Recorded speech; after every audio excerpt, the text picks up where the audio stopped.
Okay, and let's talk the most exciting game on the slate. A week 3 matchup. We got week 3 again with these guys. KC versus Baltimore. Got the Chiefs and the Ravens, Super Bowl defending champs, facing the team that everyone thought would be the Super Bowl team last year that fizzled out in the playoffs. Now, last year, these teams faced off. The Chiefs won, but it was in Kansas City. This game in Baltimore could be pretty interesting. That Monday night primetime game. Very excited for this one. 54.5 point over under. Ravens are actually favored to win by 3.5. I feel like this is the first time the Chiefs have been favored to lose in a while. The Chiefs have actually given up a decent amount of points to every spot except for the wide receiver, and the Ravens have been very good on defense overall. So something's got to give. I don't really care about defenses when it comes to the Chiefs offense because Patrick Mahomes is able to get it done. He still had a great game even against the Chargers last week. He's going to get it done again. That's just what Patrick Mahomes does. The question mark here is in terms of game script.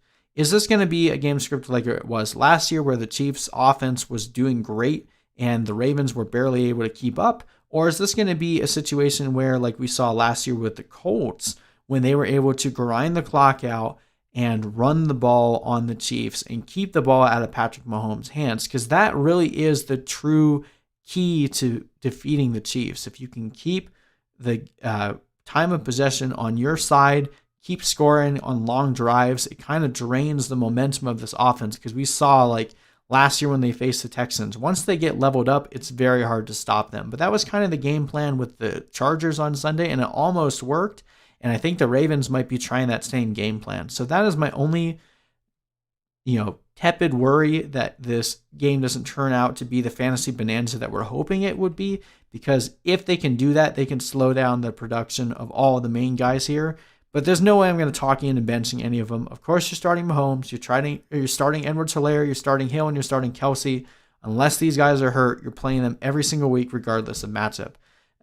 I'm guessing that Sammy Watkins is not going to play. We haven't heard squat from him all week. He's still in the concussion protocol, and whenever Sammy Watkins is on the injury report, it normally means he's out for a couple weeks. So he's pretty much gone for me.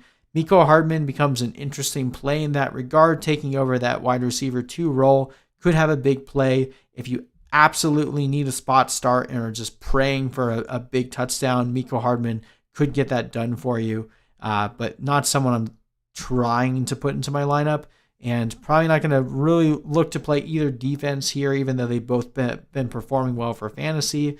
Demarcus Robinson, Darwin Thompson, just know like they might have okay games, but not someone that's they don't have anywhere near the target share, the volume share that we're hoping for. On the Ravens side, I think Lamar Jackson is probably your best start the entire week. I'm still willing to throw Marquise Brown in there, even though the Chiefs have been better against receivers. We saw Keenan Allen have a decent game, and he's another one of those guys that could just make your entire week for that spot in one single play. So you got to keep rolling with Marquise Brown, and of course you're sticking with Mark Andrews. Even after a poor performance last week, they're going to need to up their game on offense this week, and I think Mark Andrews gets himself back into the end zone. Where this gets interesting is we're expecting this to be a run-heavy game for the Ravens, but what does that mean for Mark Ingram? What does that mean for J.K. Dobbins? This whole situation is an absolute mess right now. And last week it was Ingram, and week 1 it was Dobbins. If you had to pick one, it's probably going to be Ingram this week, but Dobbins just looks like every time he touches the ball, he looks like the better runner. I don't know what is going to happen going forward from this point.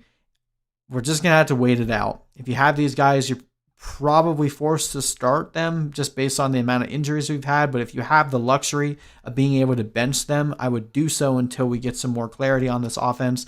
But it looks like the plan is to mix in Ingrams and Dobbins based on the opponent. And then if the Ravens start blowing the other team out, they bench both of them and put Edwards in to close the game down. So that just creates a very murky situation. There's a lot of fantasy points to be had here. It's going to be kind of a dart throw figuring out who it's going to be each week, at least until we get some more clarity there.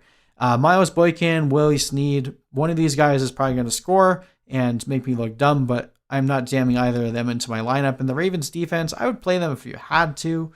Not worth like rostering multiple defenses and having to drop people, but not your best play this week. Never a good idea to play defense against Patrick Mahomes. I think the Chiefs win this one.